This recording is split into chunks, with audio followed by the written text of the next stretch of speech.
गहरे अंधेरे में एक सुनसान सड़क पर अर्जुन अपनी कार चला रहा था। ये रात उसके लिए बेहद खास थी क्योंकि वह एक व्यावसायिक मीटिंग के बाद पहली बार अपने छोटे से गांव लौट रहा था। लेकिन जैसे जैसे सड़क सुनसान और भयावह होती गई, उसकी बेचैनी बढ़ने लगी। रास्ते में उसने देखा कि कुछ दूरी पर एक सफेद साड़ी पहने औरत खड़ी है। वह उसकी ओर पीठ किए खड़ी थी, लेकिन उसका सिर थोड़ा झुका हुआ था। अर्जुन ने अपनी कार धीमी की, लेकिन एक अनजान डर ने उसे रोक दिया। उसने शीशा चुरा लिया और गाड़ी तेज कर दी। कुछ मिनटों बाद अर्जुन ने महसूस किया कि उसकी कार का रेडियो अपने आप चालू हो गया है। उसमें से किसी पुराने गाने की धीमी आवाज आ रही थी। अर्जुन ने रेडियो बंद किया, लेकिन अगले ही पल वह गाना फिर से शुरू हो गया। तभी उसे पिछली सीट पर हलचल का आभास हुआ। उसने शीशे में देखा, लेकिन कुछ भी नहीं था। डर के बावजूद उसने गाड़ी रोकने का फैसला किया और बाहर आकर चारों ओर देखा। वहां कोई नहीं था। अर्जुन ने जैसे ही गाड़ी में वापसी की, उसने महसूस किया कि वही सफेद साड़ी वाली औरत अब उसकी गाड़ी के पास खड़ी थी। उसने अर्जुन की तरफ अपना चेहरा घुमाया। उसकी आंखें खाली थीं, जैसे उनमें जीवन न हो। मुझे मदद चाहिए, औरत ने धीमे और ठंडे स्वर में कहा। अर्जुन के मन में असमंजस था। उसकी आवाज में एक ऐसा आकर्षण था जो उसे खींच रहा था, लेकिन डर के मारे वह कुछ बोल नहीं पाया। औरत ने कहा, तुम मेरी आखिरी उम्मीद हो। इस सड़क पर वर्षों से भटक रही हूं। मेरी कहानी सुनोगे? अर्जुन ने सहमति में सिर हिलाया और औरत ने अपनी कहानी बतानी शुरू की। मैं इस गांव की रहने वाली थी। मेरा नाम सविता था। मेरी शादी एक व्यापारी से तय हुई थी, लेकिन मेरी दहेज के कारण मेरी हत्या कर दी गई।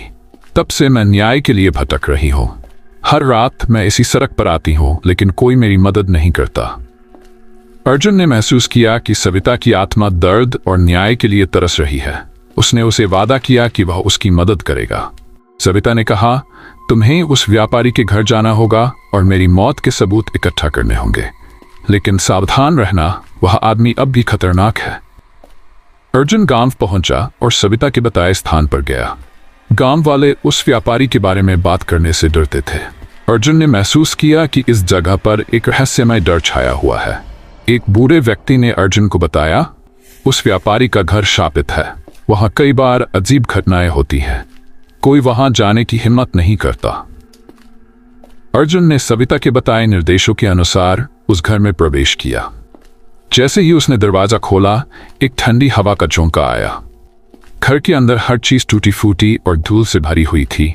अर्जुन ने दीवारों पर खून के धब्बे और जमीन पर कुछ पुराने दस्तावेज पाए। दस्तावेजों में सविता की शादी का जिक्र था। अचानक एक दरवाजा जोर से बंद हो गया। अर्जुन ने डरते हुए मुड़कर देखा, लेकिन वहां कोई नहीं था। दस्तावेजों के साथ अर्जुन ने एक डायरी भी पाई। उसमें व्यापारी ने सविता की हत्या का जिक्र किया था। वह सबूत अर्जुन को डरावने लेकिन जरूरी लगे। उसने उन्हें सविता को दिखाने का निर्णय लिया। अर्जुन ने सविता की आत्मा को दस्तावेज दिखाए। सविता ने कहा, इन सबूतों को पुलिस को सौंप दो। ये मेरा अंतिम कार्य है। अर्जुन ने वह सबूत पुलिस को सौंपे और व्यापारी को गिरफ्तार किया गया। सविता की आत्मा ने अर्जुन को धन्यवाद दिया। अब मैं मुक्त हूं, उसने कहा, और धीरे धीरे हवा में विलीन हो गई। अर्जुन ने महसूस किया कि उसने न केवल सविता को न्याय दिलाया, बल्कि अपने डर पर भी विजय प्राप्त की। अर्जुन ने सविता की आत्मा को मुक्त करने के बाद चैन की सांस ली। लेकिन कहानी यही खत्म नहीं हुई।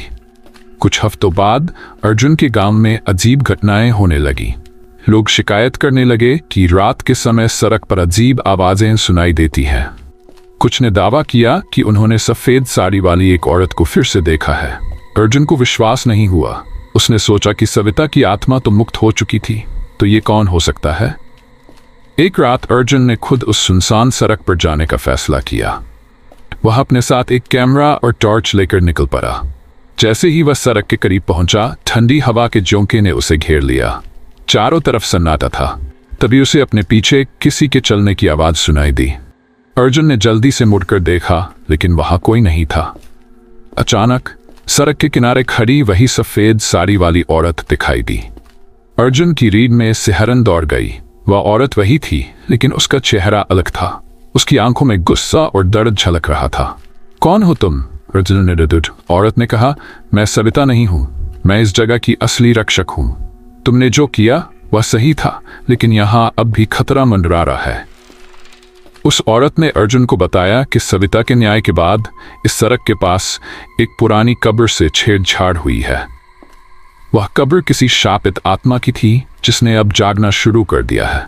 तुमने उस व्यापारी को सजा तो दिलाई, लेकिन उसने जाते जाते अपनी सारी नकारात्मक ऊर्जा यहाँ छोड़ दी। अब यह ऊर्जा उस शापित आत्मा को खींच रही है, औरत ने बताया। अर्जुन ने डरते हुए पूछा, तो मैं क्या कर सकता हूं? तुम्हें उस आत्मा को रोकना होगा, नहीं तो ये गांव और इसके लोग बर्बाद हो जाएंगे, औरत ने कहा। अर्जुन ने औरत के निर्देशों का पालन किया और उस पुरानी कब्र को ढूंढने निकला। गांव के बुजुर्गों से पता चला कि वह कब्र गांव के बाहर एक सुनसान जंगल में है। रास्ते में अर्जुन ने महसूस किया कि हवा भारी होती जा रही है। जंगल के बीचों बीच उसने एक टूटे फूटे पत्थर के नीचे वह कब्र देखी। कब्र के आसपास का माहौल असहज था। पेड़ों की टहनियां अजीब ढंग से हिल रही थी, जैसे किसी अनजान शक्ति से प्रभावित हो रही हो। अर्जुन ने कब्र के पास एक अजीब प्रतीक देखा। यह तांत्रिक शक्ति का प्रतीक था। अर्जुन को एक बुजुर्ग व्यक्ति ने बताया कि यह कब्र एक तांत्रिक की है, जिसे गांव वालों ने उसकी काली शक्तियों के कारण मार दिया था, लेकिन मरने से पहले उसने शाप दिया था कि वह एक दिन वापस आएगा और बदला लेगा। तांत्रिक की आत्मा को मुक्त करना आसान नहीं है। तुम्हें अपनी हिम्मत और विश्वास का सहारा लेना होगा, बुजुर्ग ने अर्जुन को चेतावनी दी। अर्जुन ने एक पंडित की मदद से आत्मा को रोकने की योजना बनाई। पंडित ने उसे कुछ विशेष मंत्र दिए और कहा कि आत्मा को रोकने के लिए उसे कब्र के चारों ओर पवित्र धागा बांधना होगा। जैसे ही अर्जुन ने मंत्रोच्चार शुरू किया, वातावरण और भी डरावना हो गया। अचानक कब्र से धुएं का एक भयानक बादल उठने लगा। तांत्रिक की आत्मा ने अपना रूप ले लिया। वह गुस्से में चिल्लाई, तुम मेरी शांति भंग करने आए हो, अब तुम सबकी मौत तय है। अर्जुन ने अपने डर पर काबू पाया और पंडित के बताए हुए मंत्रों का जोर जोर से जाप किया। मंत्रों की शक्ति से तांत्रिक की आत्मा कमजोर होने लगी।